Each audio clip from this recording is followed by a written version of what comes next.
Hey everyone, and welcome back to another video on World of Warships. In this one we're looking at the Collingwood, and unlike in real life, this ship isn't condemned. Well, don't know about that. Maybe it's condemned by some players because it is a pretty solid tier 7 battleship, but yeah, hope everyone gets a joke about HMS Collingwood's Vivian block getting condemned this year. And well, pretty sure it's been condemned for 2 years now.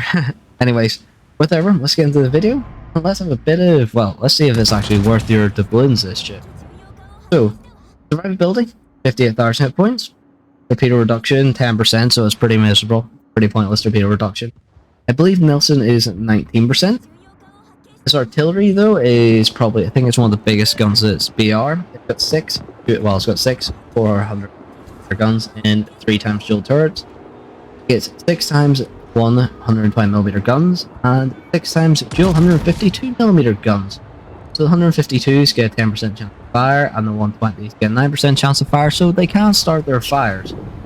The main batteries have a max range of 19.1 kilometers with a pretty decent high explosive shell with a 49% chance of causing fire with a max damage of 6,150 and a damn impressive 70mm of penetration.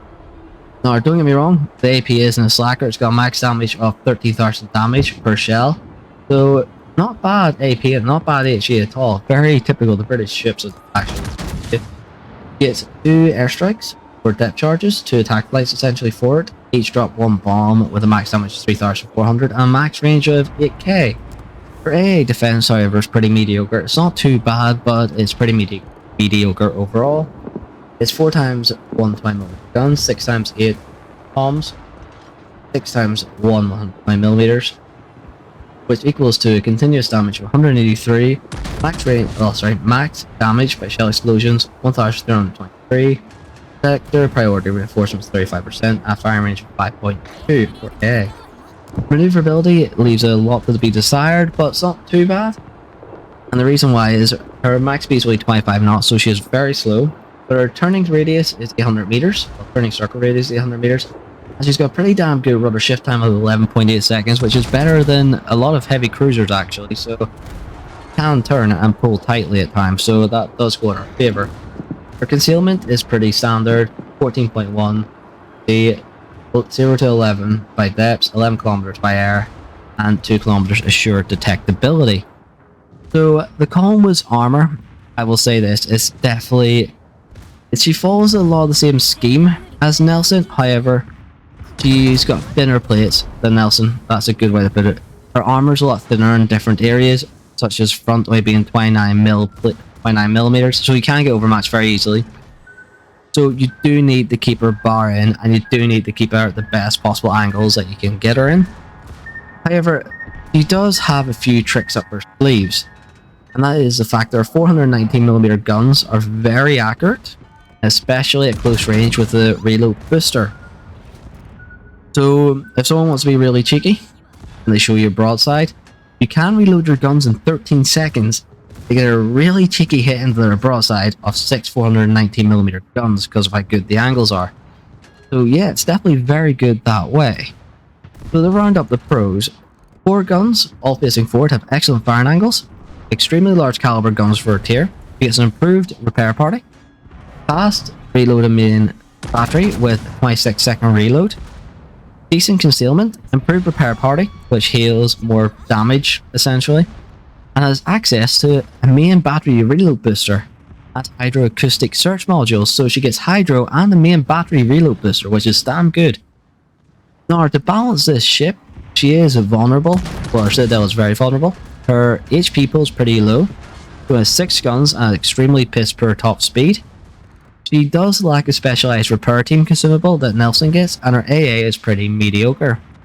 So optimally, our optimal configuration is main armaments 1, damage control system 1, aiming systems modification 1, and propulsion modification 1. However, personally, I do build secondary ships as I like brawling. So I do recommend, it depends on your playstyle, but it's up to you which way you want to play it, personally speaking. So definitely for the first, well, your first point, definitely 100% spend on gun feeder. Now, if you want to, you can do preventive maintenance, but gun feeder is definitely the first choice. Second choice, 100% is always grease the gears. So, risk is 10%. It's not a bad idea. It's 10% more speed when you're not spotted, so it can help out quite a bit, actually, the brisk one. Tier 3, definitely Adrenaline Rush. Personally speaking, because I secondary builder, I done long range secondaries and manual as well, but that's me. I like the brawl, and I like getting up in people's face, so yeah, that's a more fun side of it for me. Concealment Expert is also a very good one to have on her, as the closer you are, the more accurate the guns are, and the fact that you use a reload booster means you can sort of punch them in the face quite hard. Now for your repair party, you do get 4 charges base, Hydroacoustic you get 3, and main battery reload booster you do get 4 off. So your Hydroacoustic has detection of 4 kilometers for ships, maximum detection at range for subs is 2 kilometers, and torpedoes 3, and it is active for 100 seconds, which isn't bad. Your main battery reload time booster is active for 25 seconds, so you'll probably get two volleys out of it, which isn't bad at all, to be honest with you. So depending on how you time it, you can maybe get 2 shots out of it. But it's pretty handy, and it means you can punish someone who wishes to show you a cheeky broadside, thinking they're turning away to disengage, and you can punish them bloody heavily for it. But is she worth your doubloons? 100%.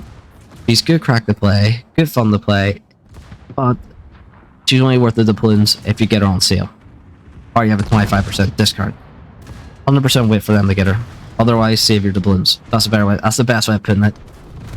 She is worth it when you can get her cheaper. 100%. Would I pay full price for her? It's tier 7, not really. Don't get me wrong. She's got a good money making potential, good XP potential, and it's good crack to play. But there is better tier 7 premiums you can get out there. But for 25% off, can't be bad to her. And if you want to pick her up on the sale, or if you get her from a drop, 100%. Collingwood is a good addition to your fleet, and it's good fun to play. Anyways, with that, everyone, thanks again for watching. Please like and subscribe, and hope you enjoyed the video, sitting chatting about the ship. I'm also thinking of making a new video series, Warship Bits, where I talk about the history in a brief, short and simple video, and condense it into short segments. Anyways, with that, everyone, please do join us over in Discord, as I'm trying to build a more and more active clan. I do need to poke my mates who create the clan to get them more and more active as well. I'm trying to build a more and more active clan on World of Warships on the NA server. I'm also hoping to introduce a salt jar in the stream. So anytime I get really salty, I'll go like, you wee bastard or something like that there, you cheating fucker or something like that there. Depending on what game I'm playing, I have to put a pound into it, and then see how much goes into it. We'll end up seeing if we can reinvest it into the stream or something like that and do something cool with it maybe.